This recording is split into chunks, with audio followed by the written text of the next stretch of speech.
Esta nos la va a dar el doctor Teo Contreras Alvarado. Él es cardiólogo pediatra con una subespecialidad en ecocardiografía pediátrica, es médico adscrito al servicio de cardiología de la UMAED número 34.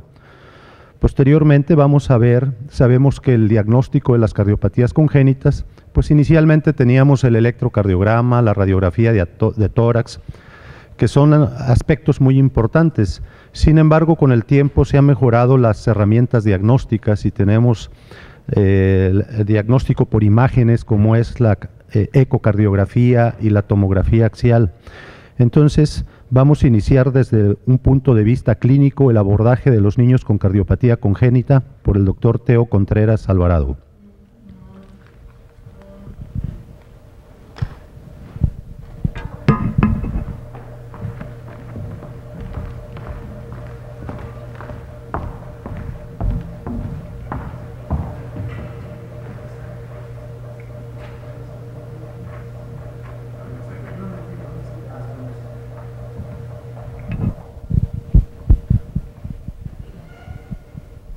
Buenos días, gusto saludarlos. Muchas gracias, doctor Valdés. Bueno, el tema de la plática es sobre el abordaje del niño cardiópata. Es algo general, prácticamente va dirigida al primero, segundo y el tercer nivel, ¿no? Habla un poquito de todo. Voy a comenzar hablando de la experiencia que tenemos nosotros en la 34, en la Unidad Médica de Alta Especialidad. Es una unidad que recibe a una gran cantidad de estados del norte del país. Ahí les puse una gráfica donde principalmente aquí tenemos a Nuevo León, que bueno, de entrada son todo lo que corresponde al norte: Chihuahua, Coahuila, Durango, Zacatecas, San Luis Potosí, Tamaulipas. Prácticamente todas esas zonas nos llega a nosotros como referencia. Es muy importante esto que les menciono porque prácticamente ahí surge el abordaje del niño cardiópata. Uno pensaría que el abordaje comienza con nosotros, pero no es así. El abordaje comienza con el médico general, con el médico familiar, con el pediatra, que finalmente son los que tenemos que darles ese premio de hacer la sospecha y de mandarlo a nuestra unidad médica. Ahí en primer nivel, bueno, pues estoy mencionando al médico general o familiar, segundo nivel al pediatra, e incluyo ya al ginecólogo porque cada vez se hace más importante la detección a nivel fetal de la cardiopatía congénita, y en este caso el ginecólogo pues guarda un papel muy importante. Obviamente también en nuestro caso recibimos pacientes de ginecología del tercer nivel, en este caso es la UMAE 23, que ellos conforman lo que es perinatología y nos pueden mandar de tercer nivel a tercer nivel el paciente para que nosotros al final podamos corroborar el diagnóstico o simplemente llegar a otros más detalles de la cardiopatía congénita. ¿Cómo tenemos que hacer esto? ¿Cómo tenemos que hacer el abordaje? ¿De qué se trata todo esto? Bueno, pues dirán ustedes, es muy sencillo, ¿no? Pues a lo mejor lo hacen todos los días, a lo mejor para ustedes ya es una rutina, pero bueno, se los platico porque parece muy fácil, pero sigue teniendo ese toque especial cada uno de los rubros a tratar. La historia clínica sigue siendo algo importante, que ahorita vamos a tocar un poquito de eso. La exploración física, pues puede ser o sigue siendo el pivote de la orientación hacia la cardiopatía congénita, la radiografía de tórax y el electrocardiograma, que de pronto lo olvidamos, ¿verdad? De hecho, hasta algunos de nosotros lo brincamos y tratamos de llegar ya a estudios más objetivos, olvidando que estas herramientas son pues bastante útiles para llegar a un diagnóstico clínico en un porcentaje bastante elevado.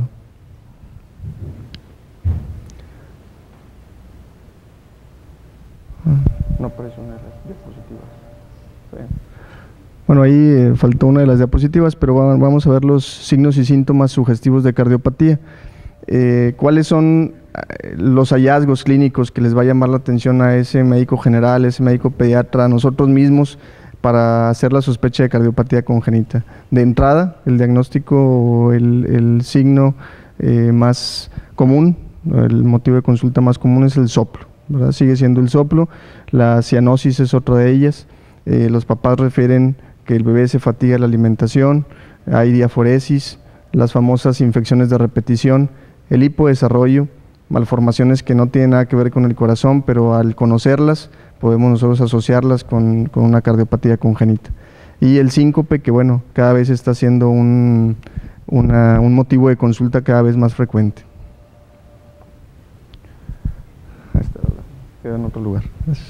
Aquí, bueno, en esta diapositiva, más que todo, quisiera yo mostrarles que, bueno, ya hay, este es un artículo reciente donde trata de mostrar, era en relación a la historia familiar, cómo ya hay factores que son no genéticos y que ya se empiezan a asociar con cardiopatía, ya directamente, a lo mejor es un rango muy bajo, pero ya empiezan a investigarse, ya empiezan a hacer de manera independiente a cada cardiopatía. Por ejemplo, les menciono aquí algunos ejemplos como la comunicación interauricular, donde la edad materna avanzada, la obesidad, las cefalosporinas, el tabaquismo y el alcoholismo ya están siendo relacionadas en un rango con la comunicación interauricular. En la coartación de aorta se empieza a ver que la exposición a aceites minerales, las sulfas, solventes orgánicos, en la transposición de grandes arterias, el virus de la influenza, el estrés, el ácido fólico, el ibuprofeno, la vitamina A, ronco arterioso, la diabetes mellitus pregestacional, la obesidad y la comunicación interventricular, el monóxido de carbono, el metronidazol y la edad paterna avanzada. Obviamente estos son algunos ejemplos, hay una lista gigante de otros factores más. Es un artículo reciente donde ya se hace hincapié en que todos esos detalles se tienen que preguntar, se tienen que tomar en cuenta para también hacer sospecha de cardiopatía congénita. ¿Qué hacemos nosotros? ¿Qué hacen igualmente ustedes? La exploración física inicia, y yo siempre les digo a la gente, bueno, que me acompaña en la consulta externa, cómo facilitar ese abordaje, facilitar esa exploración física.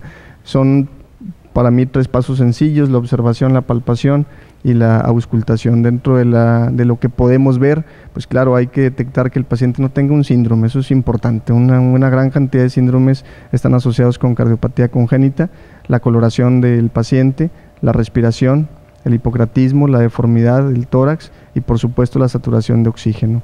Ya es muy conocido, bueno, la cianosis, que es bastante evidente en muchos de los pacientes de nosotros, pero también el paciente que luce grisáceo, el paciente que luce pálido cuando hay una obstrucción izquierda, que también es una parte importante, ¿verdad?, de la detección. La respiración, pues cuando el paciente está polipneico, cuando está taquipneico, para tratar de identificar qué flujo pulmonar tenemos en relación a la cardiopatía. El hipocratismo, los dedos en palillo de tambor, la deformidad cuando es asimétrica, cuando está todo el tórax levantado, y por supuesto ya hay artículos que mencionan muy claros sobre la saturación de oxígeno por debajo de 92%, que obligadamente se tiene que descartar cardiopatía congénita. Nuevamente esto es muy evidente cuando tenemos a estos pacientes con nosotros. Desde que vemos el síndrome ya tenemos que hacer una sospecha de cardiopatía, ya tenemos la respuesta prácticamente, vamos a ir nada más a confirmarla y tenemos los diagnósticos diferenciales. Esto, por ejemplo, ya vemos aquí una hipotrofia de la eminencia tenar con una simetría de el resto de los dedos con la palma. Vean, hay un probable síndrome de Holt-Oram y por supuesto este paciente tiene una cardiopatía, tiene una comunicación interauricular. Este paciente es un paciente con síndrome de Noonan, que también tiene una estenosis valvular pulmonar, y esta paciente, vean cómo tiene ausencia de los pabellones auriculares, un síndrome de Goldenhar, donde se hizo la sospecha clínica de una tetralogía de Fallot y la paciente la tenía. La coloración y el hipocratismo obviamente son evidentes en muchos de los casos. Aquí no hay duda que por supuesto que hay una deformidad en esas uñas, que hay dedos en palillos de tambor y que la coloración pues hay cianosis, no hay duda de eso. Hay ocasiones en que los mismos pacientes nos refieren, es que mi hijo es muy aperladito, él siempre ha sido así, y entonces bueno, pues pedimos que las mucosas también sean mostradas, y es muy evidente cómo la cianosis es más que notoria. También dentro de la exploración física pues está la palpación, que para muchos es la parte más importante para la detección de cardiopatía congénita. Hay gente que menciona que bueno, la palpación del precordio es lo más importante, ¿no?, al momento de que se distingue un precordio hiperdinámico o un precordio que está latiendo normal. Palpar el hígado también nos ayuda para aquellas cardiopatías que tienen el flujo pulmonar aumentado, Y los pulsos, por supuesto, que a mucha gente, bueno, se les olvida, que son importantes checarlos en las extremidades superiores e inferiores para descartar patologías como coartación de aorta o como interrupción de arco aórtico. La auscultación es una de las partes favoritas de todos porque, bueno, pues se utiliza ahí el estetoscopio. Nosotros se supone que somos expertos, cada vez somos más expertos, cada vez distinguimos más ruidos, no solo nos quedamos en el soplo, hay otros ruidos más. Quise ponerles aquí como primer punto la presión arterial, porque esa generalmente se olvida.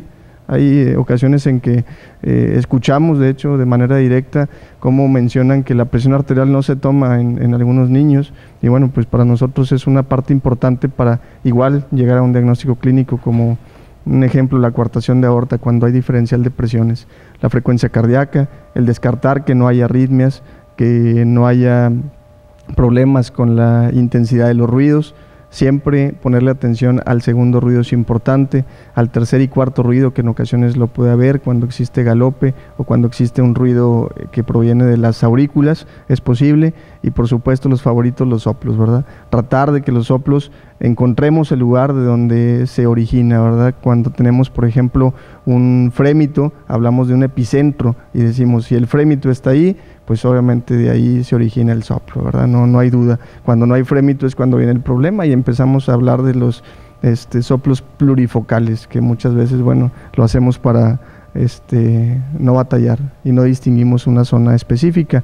Los chasquidos, los clics, los retumbos son otros ruidos que conforme vamos dominando el soplo cardíaco, lo demás, bueno, cada vez se va haciendo un poco más sencillo.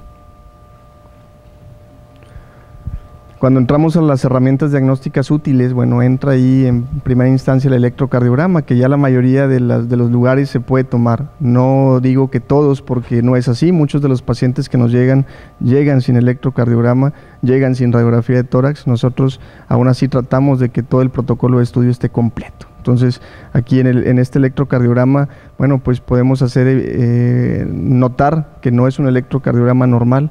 Es un electrocardiograma que tiene el eje desviado a la izquierda y que está negativo, entonces es un electrocardiograma sugestivo, bueno, de una atresia tricuspidia, ¿verdad?, que puede llevar el eje hacia esa zona. En el electro de la parte de abajo vemos cómo hay empastamientos aquí de los QRS con una desviación del eje hacia la derecha, pensando en que pudiera tratarse de una comunicación interauricular. Son sospechas, pero finalmente nos ayudan para tratar de llegar a un diagnóstico lo más objetivo posible. Y viene una de las partes favoritas, bueno, de la cardiología pediátrica, que es la radiografía de tórax. La radiografía de tórax es un instrumento, desde mi punto de vista, de lo más importante, sobre todo porque sabiendo dónde están las estructuras, pues lo demás se facilita un poco. Muchos de los médicos pues no saben cuál es la relación de las cavidades en una radiografía de tórax, y ya al momento de conocerlas, por eso se las puse aquí, todo va teniendo un significado. Hasta en la lateral podemos ver cómo las cavidades, la relación de ellas, de los grandes vasos, la pulmonar, de la aorta, y es donde empezamos entonces a tratar de definir los conceptos como el situs víscero-atrial y la posición del corazón. Aquí les ejemplifiqué con un esquema cómo una simple radiografía de tórax nos puede llevar a identificar un situs. Obviamente aquí no se notan los bronquios, que son pues de mucha ayuda para el situs atrial, y el situs visceral, bueno, nos ayuda la presencia de la cámara gástrica, del hígado, y en la parte de abajo vean como la punta del corazón está hacia la derecha, una posición en dextrocardia, y aquí ejemplificado. Otras variantes que ocasionalmente nos llega a tocar, palpando el hígado central, y vean aquí los lóbulos como son los dos derechos, donde empiezan a haber problemas de isomerismo derecho, isomerismo izquierdo, donde hay poliesplenia. Aquí en se combinó dextrocardia, y aparte tenía un situs ambiguo, que muchas veces no podemos determinarlo, pero bueno, al decir situs ambiguo ya sabemos hacia dónde vamos, ya prácticamente lo demás se va a ir haciendo con los otros estudios. La forma y el tamaño del corazón son de los hallazgos que también les llaman la atención y que gracias a esos hallazgos los recibimos nosotros en cardiología pediátrica. La forma y el tamaño del corazón es importante, por supuesto, la famosa punta levantada, vean cómo tiene, algunos libros mencionan forma de bota, no es un falot, es una atresia pulmonar que tiene circulación colateral, se ve aquí un flujo pulmonar aumentado, dirán ustedes, bueno, pero como una atresia pulmonar tiene flujo aumentado, ¿no? Las tiene por las colaterales, eso rompe las reglas y entonces por eso vemos un flujo pulmonar diferente al que nosotros pensaríamos que pudiera tener. Vemos aquí como el perfil del lado derecho está rectificado, de los famosos palo de golf, que muchas veces lo alcanzamos a apreciar en la atresia tricuspidia. Y por supuesto el flujo pulmonar pues va a ser de acuerdo al tipo de atresia tricuspidia que tengamos, ¿no? Si tiene un flujo pulmonar aumentado, disminuido, o si es un flujo pulmonar que está normal.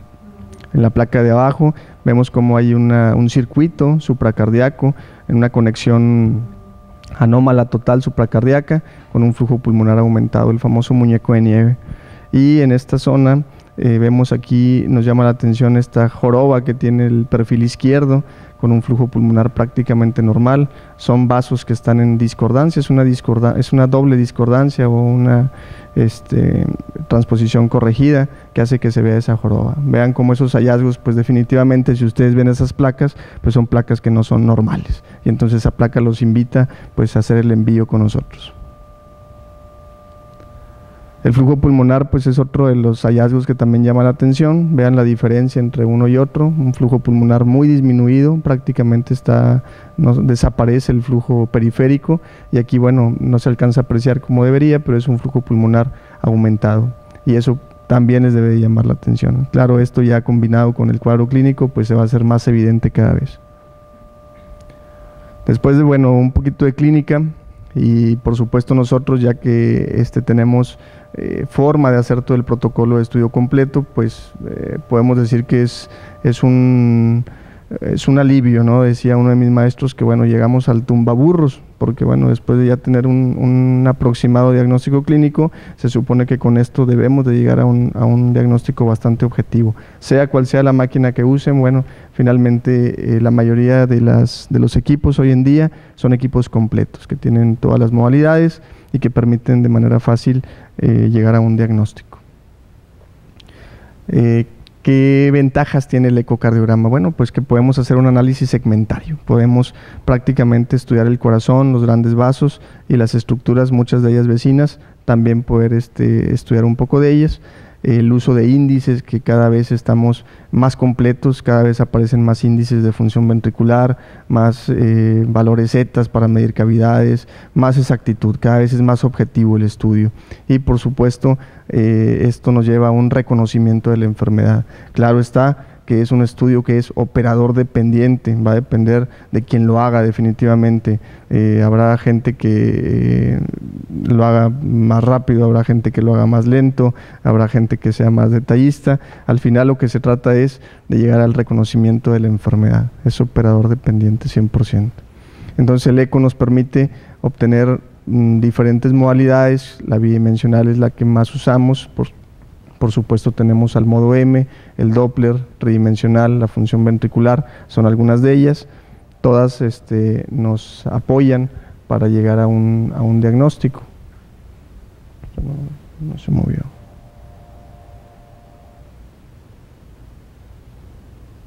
Ahí se supone que estaba en movimiento, ahí en el ecocardiograma podemos ver cómo ya de manera objetiva podemos ver la dilatación de la aurícula izquierda, que es muy evidente, que en la radiografía de tórax muchas veces dudamos cuál cavidad es, a pesar de que sabemos dónde está la aurícula izquierda, siempre el ecocardiograma ya al verlo, bueno, pues ahí no hay duda, ¿verdad? Ven cómo predomina en la aurícula izquierda, el ventrículo izquierdo también se ve con ciertas trabeculaciones y por supuesto la aurícula derecha queda aplanada por la desviación del septum interatrial.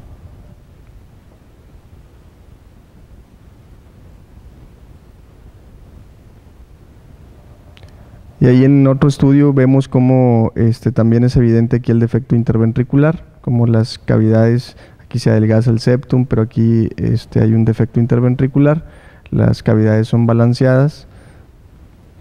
Y en este otro paciente vemos como hay una discordancia aurículo-ventricular. La regla es que cada válvula siga su ventrículo. Vean cómo esta válvula está implantada más abajo que la del lado derecho, y en movimiento, que bueno, aquí se iba a ver cómo esta válvula se pegaba al septum, a diferencia de la otra. Por lo tanto, esta válvula es tricúspide y por lo tanto sigue a su ventrículo. Este es ventrículo derecho, ventrículo izquierdo, mitral. Hay una discordancia aurículo-ventricular, y de aquí, bueno, también salía la pulmonar, de aquí también salía la aorta, una doble discordancia. Esta imagen también ahí que estaba en movimiento, se supone que estaban los archivos ahí. ¿Mande? En el USB, sí. Es que lo quitaron el USB.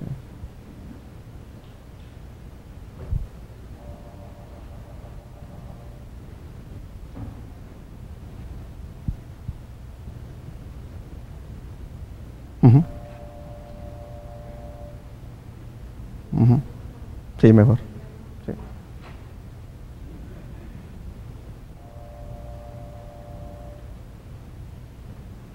Cancelar.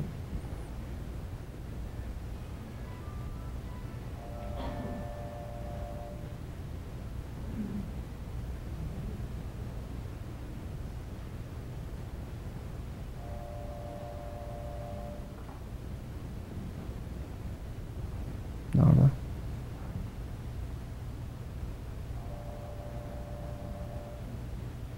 No está bien, no. Bueno, esta era una imagen de un doble orificio tricuspide. De hecho, es el cartel que tenemos aquí afuera. Les quería mostrar cómo ya de manera más objetiva podemos llegar a ese tipo de hallazgos, que no es una cardiopatía frecuente. Sin embargo, aquí se logran ver los dos orificios tricuspidios. Y bueno, es un estudio que aparte nos permite estudiar las dimensiones de los ventrículos. Vean cómo aquí estamos usando el modo M. Prácticamente ya los equipos nos dan los diámetros de manera automática, que ahorita, bueno, el doctor García nos va a profundizar más en eso. Pero bueno, aquí una imagen rápida donde podemos ver los diámetros de los tabiques, de las paredes, de prácticamente la cavidad, por medio de otros métodos para sacar los volúmenes. Y eso es todavía más específico. Existen otras modalidades, existen más índices, como les mencionaba hace un momento, donde podemos obtener, por ejemplo, función ventricular. Ya hay muchos de ellos, ya hay muchos parámetros que todos, bueno, nos apoyan para la función sistólica y diastólica. Ya todos en conjunto, bueno, nos llevan todavía a un diagnóstico mucho más completo, no solamente de cardiopatía estructural, sino también aunado a esto la función. Y bueno, aquí igual ejemplificado en gráficas, imágenes de Doppler tisular, acá strain, donde vemos la deformidad de las fibras miocárdicas, y aquí, por ejemplo, el TAPS, la velocidad del desplazamiento del anillo tricuspidio, y acá igual estamos midiendo cavidades del lado derecho. Y bueno, finalmente con todo esto tratamos de llegar a una clasificación, ¿verdad? Una clasificación que, bueno, resultaría sencilla, se sigue usando. Habrá gente que critica los términos, habrá gente que de pronto ya no le gusta usarlos. Yo los sigo usando, me parece una manera fácil de organizar las cardiopatías que tienen cianosis, las que no tienen cianosis, las que tienen flujo pulmonar aumentado y las que tienen flujo pulmonar disminuido. Eso nos lleva a catalogarlas, a tratar de agruparlas para entonces hacer diagnósticos diferenciales y quedarnos en un grupo, quedarnos en el otro grupo. Aquí como ejemplo les puse algunas. Cuando hay cianosis con flujo aumentado, por supuesto puede estar la transposición, el tronco común, la doble vía de salida, la conexión anómala, el ventrículo único, la atresia pulmonar con C y B y colaterales, la atresia tricuspidia cuando la pulmonar está libre, y aquí cuando el flujo pulmonar está disminuido, pues la tetralogía de Fallot, el ventrículo único con estenosis pulmonar, la atresia pulmonar con septum íntegro, la atresia tricuspidia cuando está obstruida la pulmonar, Epstein, asplenia, como vimos ahorita en la radiografía, y la doble vía de salida con estenosis pulmonar. Si se fijan, es un grupo grande de cardiopatías, solamente las que tienen cianosis, y faltan algunas más, solamente son algunos ejemplos de lo más común. Y dentro de las congénitas acianógenas, entre comillas, porque cualquiera de ellas, o bueno, alguna de ellas se podría volver cianógena dependiendo de la evolución. La CIB, la comunicación interauricular, el conducto, el canal AB, la coartación de aorta, la ventana aortopulmonar, la estenosis valvular, la insuficiencia valvular. Todas ellas, bueno, catalogadas como cianógenas con riesgo de convertirse en cianógenas por algún detalle en especial. Las cardiopatías adquiridas no las podemos olvidar, también forman parte de nuestra valoración. Las miocardiopatías, la endocarditis infecciosa, los tumores, la enfermedad de Kawasaki, la fiebre reumática, los trombos, los cuerpos extraños. Todos ellos también tenemos que identificarlos, tenemos que poderlos tratar y poder llegar a un flujograma donde más o menos esto es lo que hacemos nosotros en la 34.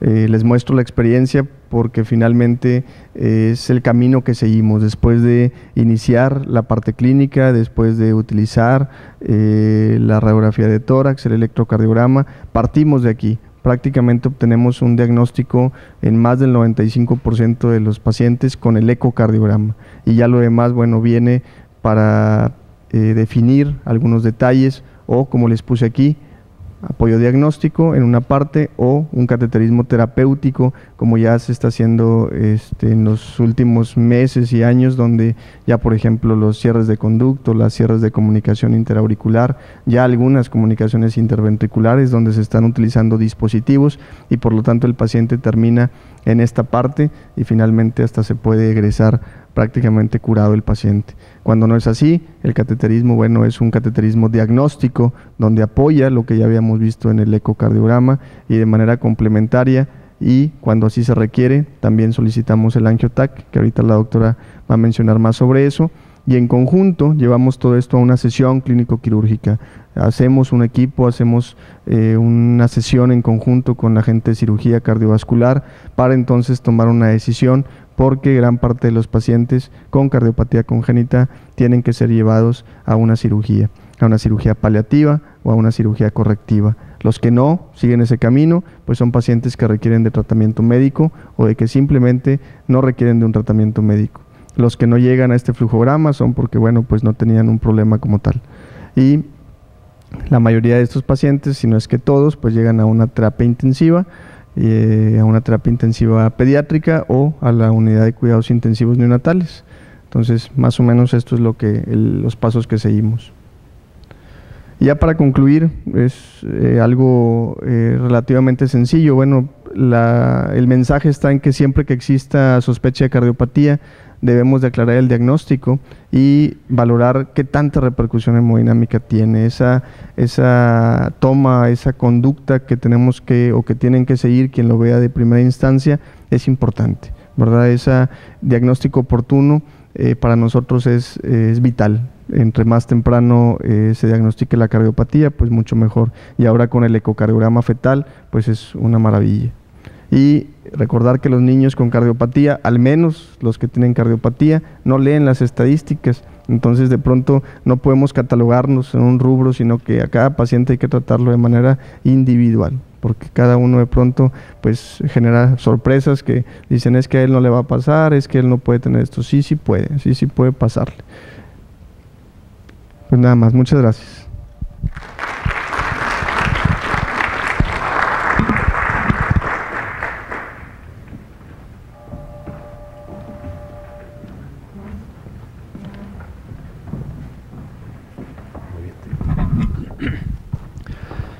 Muy bien, muchas gracias, doctor Teo. Bueno, pues como vemos, el abordaje de los niños con cardiopatía prácticamente es clínico. El diagnóstico debe de ser clínico. Una buena exploración física es la base del diagnóstico. A veces, cuando nos enfrentamos con la mamá que estamos revisando a un niño, un día platicaba yo con un amigo gastroenterólogo. Él, para llegar a un diagnóstico, se sentaba a platicar con la mamá y se tardaba 40 minutos, una hora y media, y sin tocar al paciente llegaba a un diagnóstico con el puro interrogatorio, que si evacuaba, que si no evacuaba, las características, y no tocaba al niño y llegaba a un diagnóstico certero. Y yo le hacía la comparación: en cardiopatías congénitas, nosotros puede la mamá no decirnos nada, y en 5 minutos hacemos un diagnóstico, nada más revisando al niño. Entonces el abordaje es prácticamente clínico. Ya que nosotros vemos al niño, que tenemos una sospecha clínica, instalamos un tratamiento médico, pero ¿qué vamos a hacer? Entonces, pues antiguamente teníamos la radiografía, el electrocardiograma. Después, con los estudios de ultrasonido, el ecocardiograma vino a revolucionar el estudio de las cardiopatías congénitas. ¿Por qué? Porque primeramente todos los pacientes los llevábamos a cateterismo cardíaco para hacer un diagnóstico definitivo, tener imágenes objetivas y normar una terapéutica, pero con el ecocardiograma esto vino a revolucionar todo el diagnóstico, porque ahora actualmente la mayoría de los pacientes se llevan a un procedimiento quirúrgico con el ecocardiograma. Sin embargo, el ecocardiograma tiene algunas limitaciones.